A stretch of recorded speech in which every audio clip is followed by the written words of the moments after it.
কবিতাৰ শিৰোনাম তৰাৰ হাজত গজৰাজ। উচ্চ নিচৰ ব্যৱধানত দপদপাই থকা বাদুলিৰ চিঞনি শব্দবোৰ বাঁহনিত থপথপায়। ফেঁচাৰ উৰুলিত ন কইনাৰ অৰণি টানি সাজোন কাচোন। কুকুৰা চৰাইৰ নেতৃত্বত কাউৰী সেনা এজাকৰ ৰভাতলিৰ উত্তাল নাচন।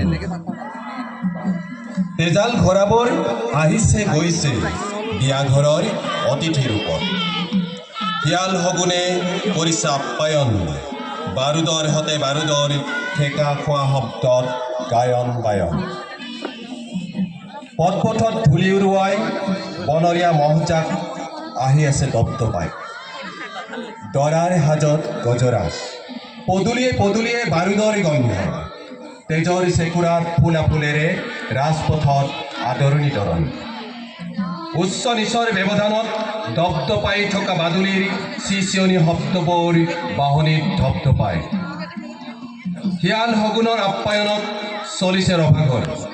তেজৰ চেকুৰাত ফুলা ফুলেৰে পদূলিয়ে পদূলিয়ে আদৰণি তৰণ। ফেঁচাৰ উৰুলিত ন কইনাৰ সাজোন কাচোন। ধূলিৰে মুখৰিত সময়, বাৰুদৰ গন্ধৰ মাজেৰে দৰাৰ হাজত গজৰাজ। ধন্যবাদ।